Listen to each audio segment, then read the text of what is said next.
Welcome to part 2 of the Minnie Maud method.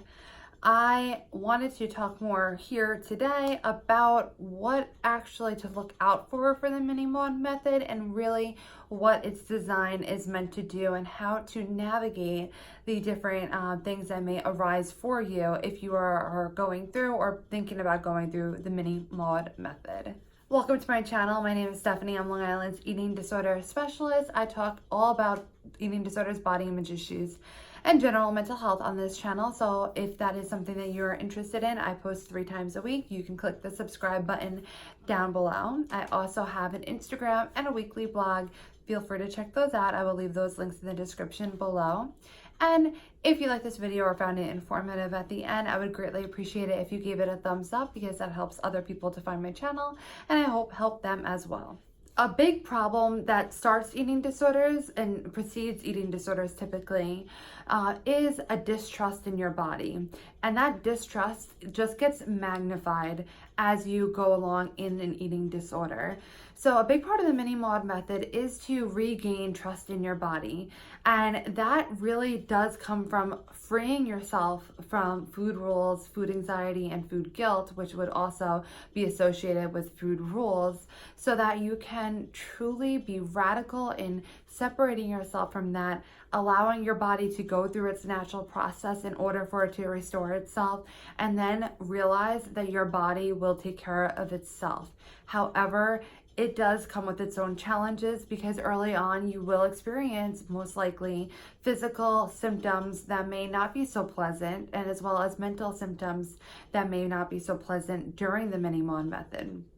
A lot of people anticipate that to truly get to the state of where you want to get to with the Minnie Maud method, it could take about 18 months. It's a year and a half. And I know that sounds so long, but I hope that you keep in mind that recovery from an eating disorder is not simple. It typically takes years. And that's not to scare you off. That doesn't mean that you will always be in the same boat that you are today in like years to come. It just means that there's a long process in it. So it does take a little bit longer than a lot of other mental health issues that people may be facing. There's not just a pill to fix it and make it better. So it's something that does take lengthy or a long time, no matter what method you choose to use. And the Minnie Maud method, it really is a radical method to get you to that place. So 18 months is typically what it would take to get you to the point of where you need to be, both physically and mentally. And not to say you're all of a sudden cured. You probably still have to go through therapy and such, but you're in a much better place than when you started. So during this time, you might see some funky things happening with your body. And that's something that we cannot ignore, especially if your eating disorder had been perpetuated with body image issues. So one thing that you may see, and you probably will see, especially early on in using the Minnie Maud method, is that your stomach will go a little haywire. You may experience stomach pain. You may experience some issues and intolerance when you start to when you start to intake foods or food groups that may have been restricted from your diet for a long time. Reincorporating that or bringing that back into your normal eating may come with its own set of challenges and cause irritation to your stomach. And as such, as a result of that, but not only that, but also changing in the matter of what you're eating and how much you're eating, you likely will also see bloat. And that looks like weight gain. And you might even see weight gain itself. And this is really hard. And that's something that you need to understand going into the Minnie Maud method. This is usually very temporary as your body starts to get used to it. So you need to free yourself from expectations for your body. And you really need to, if you're going to be successful in the Minnie Maud method, again, that's why I keep saying it's radical. It's hard, but it's so worth it. You need to be able to relinquish control over what your body's going to do and accept that your body is not always going to be exactly the way that you think it should be and you want it to be during this process. But it's a process well worth it so that your body could get to the point that it needs to be at physically.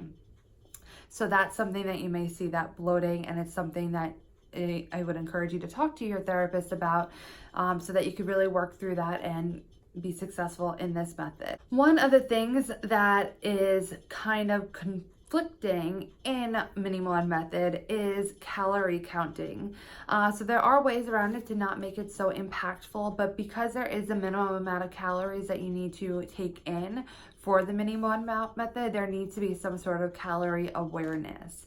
And this, of course, as you know, probably, that it could go a little haywire if you have an eating disorder. So one recommendation that I heard that I believe is really one of the best things you can do is to do the legwork ahead of time. Do the legwork to kind of get an idea about a couple different meals that you really like, that you really enjoy, but you're not having to do the calculations each and every day, because that can, one, is just something else to worry about that you probably don't want to worry about, but it's something that can cause its own set of issues or perpetuate its own set of issues if calorie counting has been a behavior for you. And even if it's not, you can always pick up new behaviors in your eating disorder. So be mindful about that. I would have a few meal ideas in mind for breakfast, lunch, and dinner so that you have a selection, but either way, you're going to be meeting your minimum calorie requirement. This way, the legwork is done. You don't have to worry about that again. Another physical symptom that you may encounter in the Minnie Maud method, which can be really hard to deal with, is hair loss in the first few months. And it usually doesn't occur immediately because it typically is a delayed response to the stress that you put your body under. So the stress that you put your body under, both physically and mentally in your eating disorder, it takes a while for all of the damage to really take its toll. So what happens is that now that your body is essentially trying to get back on track, it's trying to repair itself. Just kind of think about it like a snake shedding its skin so that it has new skin, or whatever it's called. I don't know if it's skin. I think it's called skin on a reptile. So we're just gonna go with that. If not, let me know what it is. But when they shed, so that they can have new and fresh skin or whatever it is. It's kind of like that for your hair. Your hair will grow back and it probably will be a lot healthier looking than it was before. But do expect that you have some hair loss, and perhaps you want to look into having some supplements to help with that. But I would also say that if you are really employing the Minnie Maud method the way that you should be taking into account that there's probably a lot of vitamins in that eating that it will take care of that in and of itself as well. Again, keep in mind that your body is repairing itself, and the way it gets rid of things is through various methods. So one of the things that you may incorporate, and again, I know these are all kind of uncomfortable, is acne. So as your body is trying to repair itself, it may be getting rid of some of the things that it doesn't really want in it, or it just is going hormonal, which can cause acne. And that's something to be prepared for as well. I know it's going to be hard to get through, but you can do it. Another symptom that I have heard occur are night sweats. Again, your body is going through a lot. You have to understand that this is not going to be the most comfortable process. It doesn't mean that this is going to be the entire 18 months. It doesn't mean that basically you're going to be sick for 18 months and all these things are going to be happening to you. And I don't want you to also get set on the 18 months. Just, going back to that, it could be less time, it could be more time. So that's just kind of a gauge for you. But you may encounter some night sweats, and you may encounter, as I said before, stomach pain as a result of you introducing foods back into your diet that maybe your body's getting used to again. Again, typically these are very temporary, but it is something to expect. I don't want you to go into this blindly without knowing that there might be some uncomfortable symptoms. I want you to be as educated as possible, and I would encourage you to continue doing more education. As I said in my prior video, and I will mention again, it is extremely important that you speak with your doctor prior to starting any type of change in your dietary habits, especially if you've been going through an eating disorder, especially the restrictive kind, because you do not want to shock your body. As I said, there is something called refeeding syndrome, which could be very, very dangerous. And if that is something that you are in the state of needing, of refeeding medical oversight, then that is something that is extremely imperative not to overlook and not to dismiss. It's something that is most important that you get the proper oversight and medical attention. I know that there was a lot of information thrown at you in these past videos regarding this method. I really hope that you did learn something from it. I hope that you could take things from it. I hope that it is helpful for you. But I know that with all that information, there are probably a lot of questions. So please leave them in the comments down below. As I said in the last video, I will do my best to answer all of them.